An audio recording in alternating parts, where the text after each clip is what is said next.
And you just mentioned people who have pensions or retirement income. If you have investments, if you have cash flow independent of a place, you're not making your money specific. You can make your money from anywhere. Then this is the times where you want to look at where you want to be at. And I know Eddie, we want to make sure we give you time later to talk about how you've been able to travel the way you have traveled. We'll get into that.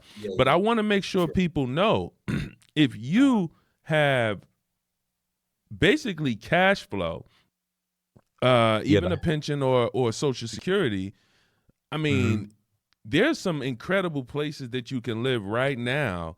And I want to get into, I don't know how much time we have in this segment, but I want to get into some cost of living.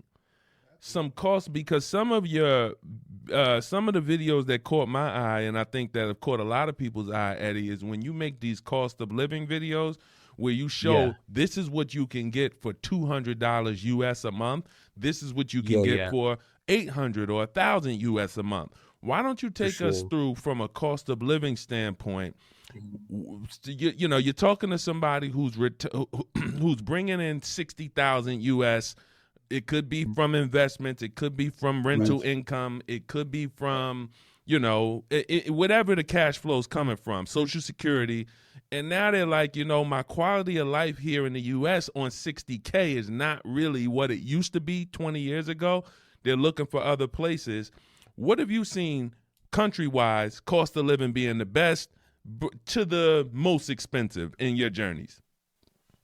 Got you. Okay, perfect. So yes, when it comes to that, right, the first thing I'll mention too around those visas that I mentioned before, it works best if you do have like a government-based pension or SSI or military retirement. Those work best. And then they're also kind of discriminatory when it comes to age. We gotta be like 35 and older. So most people who make this move generally are a little bit older. I'm kind of like an outcast in that sense, being 25 at this point. But when it comes to like cost of living, like you can live most places in Africa for like $1,000 a month, right? But that is kind of just getting by. Preferably, if you can make like $2,500 a month, like you can live very, very, very well in most of these places. So let's say, for example, Egypt is my preferred country as far as a home base, simply because it has great visa laws and the cost of living is incredibly good.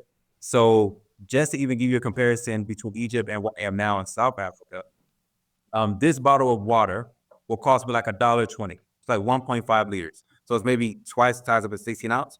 It'll be like $1.20 in South Africa. In Egypt, that same bottle will be like 10 cents.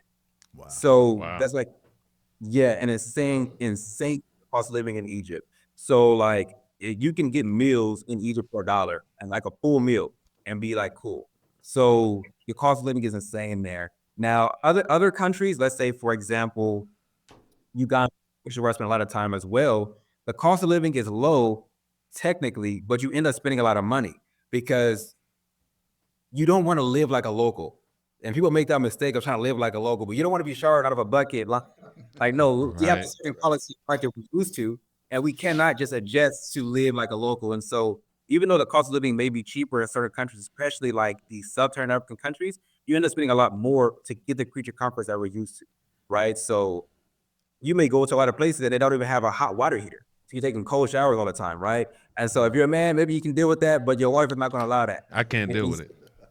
Yes, exactly. Second cold shower, it's already old for me. When is right? It's already over. Now it is hot most of the time, so the cold shower is cool, but still, you gonna end up wanting to put in a hot water heater. So now you got to buy that, and you got to get it installed, and they're gonna rip you off because you speak English. You know what I mean? So you might spend more money.